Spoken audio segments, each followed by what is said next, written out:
Welcome back to your Magnetic Minute of Hope. And this week, I want to share something personal, yet again, that really changed how I think about asking and receiving and trusting God. And I had an episode a handful of weeks back about that piece of surrender and how that affects what we receive in life. But this is more about the expectation and the plan. And if you've ever felt like you've needed to have it all figured out or have the plan perfect or check every box before saying yes to the thing, then this episode is for you. These few minutes are for you. So when I was a teenager, I want to start with a story here. I made a list of everything I wanted in a husband. And I was told to be specific and very clear of exactly what I wanted. And this was how God would know to bring me the right man, right? So tell him exactly what he needed to know, exactly what I wanted. So I made a list. I had the plan. The list was very clear. It was very specific. And it was very clear what I wanted. And that's what I got. It got delivered. Except when it all fell apart, when he broke my heart and he broke our vows and I was left alone to pick up the pieces and ask, what did I do wrong? Did I ask wrong? Did I not know myself at all? Like, what did I do wrong? And I thought of this the other day. This story came to my mind so clearly, this memory of me making the list and then the part of me questioning myself. And I thought about this, how often do we cling to our plan only to find that it wasn't actually what we needed? But we were dead set on like, this was the plan. Because what happened for me was years later, I got a surprise because God didn't bring the man who checked all the old boxes.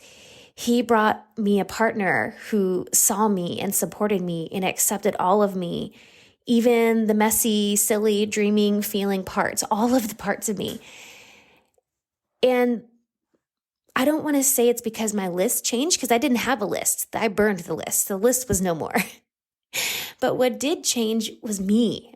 My standards had evolved. I had evolved. I wasn't looking for the quote, perfect on paper guy. I was looking for a true partnership. And that wasn't anything I was taught before. I was taught you make the list and this is what you ask for and this is what, right? You have the plan. And I realized that when you try to control every detail, you're not just limiting yourself, but you're limiting God. Because it's not like God didn't give me what I asked for. It was exactly what I asked for on the paper. Exactly it.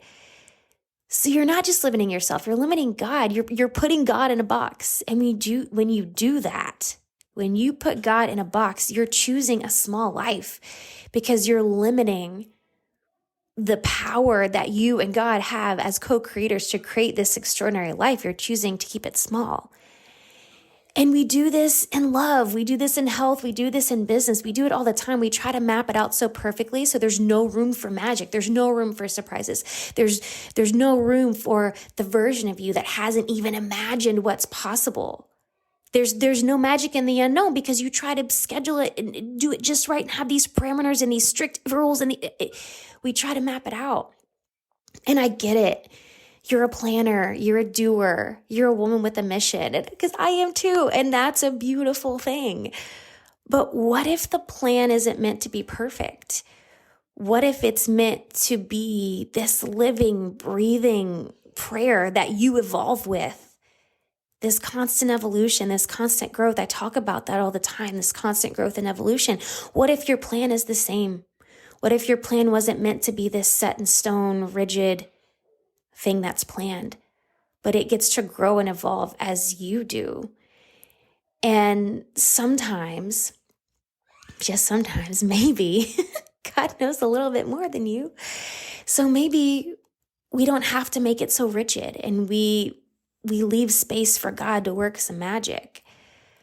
So where are you refusing to let it be messy? Or where might you be rejecting the curveballs or the redirections or the pivots or the lessons?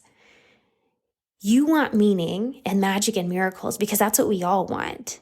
It's not just about the results. So what would it look like for you to take yourself out of the box, to take God out of the box, the universe, to open your hands to say, I'm ready for the gifts I didn't even know to ask for. And I'm ready for the gifts that I've asked for that end up turning out in a completely different way than I would have expected.